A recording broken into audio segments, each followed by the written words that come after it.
पहले काट तुम्हें तो बताऊँ। क्या नाम है आपका? मेरा नाम चौधरी इसराइल खान है, प्रदेश उपाध्यक्ष राष्ट्रीय मुस्लिम मोर्चा।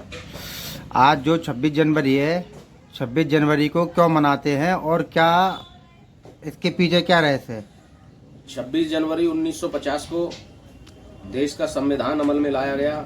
26 नवंबर 1949 को बनकर तैयार हुआ, जिसके संविधान समिति के अध्यक्ष डॉक्टर राजेंद्र प्रसाद थे और ड्राफ्टिंग कमेटी के अध्यक्ष डॉक्टर B.R. अम्बेडकर थे, जिसको बनाने में 2 साल 11 महीने 22 दिन का समय लगा और इसका जो वजनी है वो 13 किलो का है।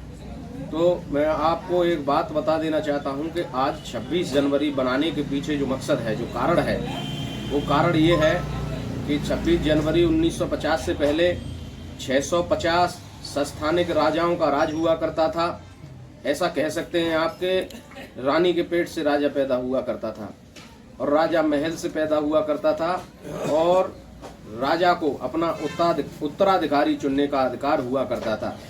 लेकिन डॉक्टर B.R. अम्बेडकर जी के लिखित संविधान के द्वारा 26 जनवरी 1950 को 650 जो राजाओं की जो मान्यता प्राप्त थी उनको 0 घोषित करते हुए संविधान अमल में लाया गया।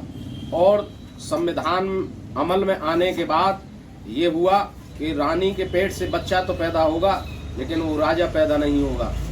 महल में तो बच्चा पैदा होगा लेकिन राजा पैदा नहीं होगा और ना ही राजा को अपने बेटे को उत्तराधिकारी चुनने का अधिकार होगा।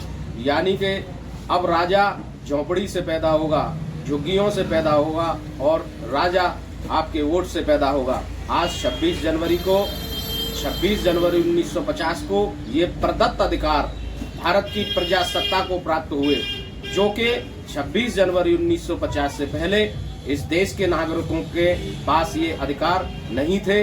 इसी वजह से हम 26 जनवरी 1950 में जो हमारा आईन और संविधान लागू हुआ, जिसमें हम भारत के लोग समता, स्वतंत्रता, बंधुत्व और न्याय पर आधारित समाज और राष्ट्र का निर्माण, ऐसा B.R. अम्बेडकर ने कहा। और भारत की एकता और अखंडता को बनाए रखने के लिए हम भारत के लोगों को मिलजुल करके भारत का विकास करने के लिए और संविधान को सही रूप में अमल में लाने के लिए ऐसा कहा गया। उसके ही उपलक्ष्य में आज हम 26 जनवरी बड़े धूमधाम से मनाते हैं।